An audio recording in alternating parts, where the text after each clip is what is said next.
Alright everybody, and welcome back to part 2 of this bathroom renovation. The first thing you'll see me be working on here is moving the plumbing and kind of rerouting it here. Because like I said, the previous owner ran it through that vanity they had. So I'll be putting in a pedestal sink, so I'm going to keep the water lines a little bit closer than you would on a standard sink. Um, I didn't measure. This is just kind of going with the flow here. And I will be putting a T on this water because obviously the toilet will be taking cold water. So you can see me putting in a little T there. And I'll also be running the hot water too, obviously, for the sink.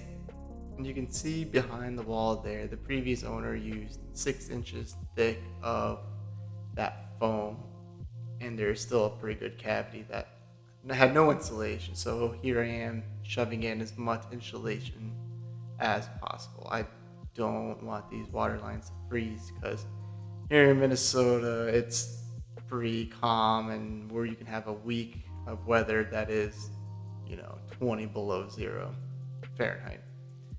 Now here I am prepping for the self-leveler compound. Here I am putting it on. This is my first time ever using self-leveling compound, and if I were to redo it, I would make it a little bit thinner. Although it came out good, I just wish I made it thinner. And you saw me putting that cardboard around the toilet drain there. What you didn't see me do is I caulked it in just to prevent that auto leveler from seeping in. Now I'm starting to lay out the penny tile, and it's always easier to do this now before you put the thin set down, so I can move it around and cut around that drain. Now for the penny tile, I'm using on the box, the manufacturer recommends a 3/16 inch V trowel.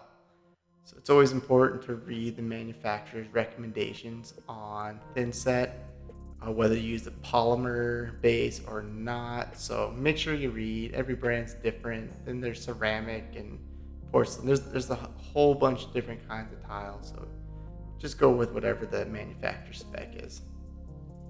Now you can see these tiles come in squares. It's pretty common.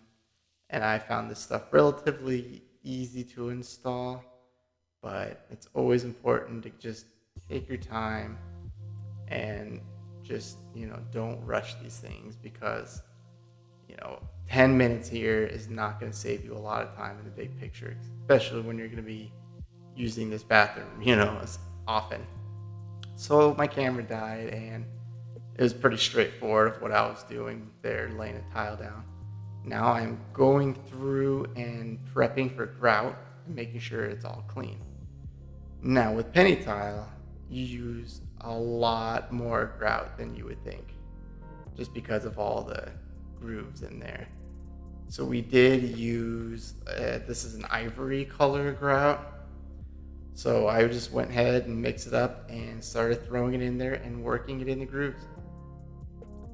And I would always go back with a damp sponge and also work the grout in with the sponge.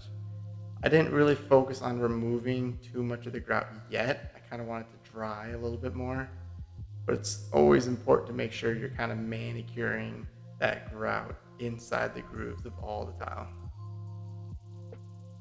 And with the grout, this stuff dries and gets hard kind of quick, so you don't really want to mix up a ton of it.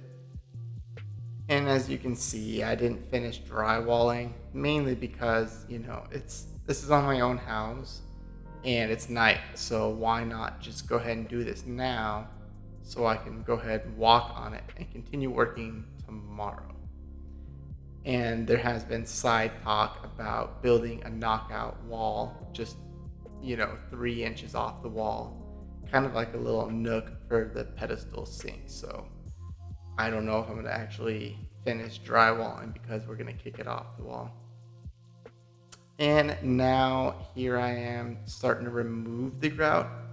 You kind of want to wait maybe an hour or just till it starts to dry a little bit. and then go back with your damp sponge and start removing it. I always like to wear gloves, especially when removing some of this grout, because it's quite literally sand. So it's like sandpaper on your hands, and with your hands being so moist, it will just tear them up. So that's basically the flooring in the bathroom. It's pretty straightforward. Tiling's a lot easier than it looks. I mean, I'm not trying to say it's easy by any means. I've messed up a lot of tile jobs. So go ahead and give it a shot, leave a comment if you have questions, and I will get back to answering them. Make sure you subscribe to the series, because next we are going to be, I'm not sure, because we're doing this out of order because of COVID and it's hard to get parts. So go ahead and subscribe to the channel if you want to see more. We have other videos coming out besides bathroom projects. So until then, we'll see you next time. Thanks.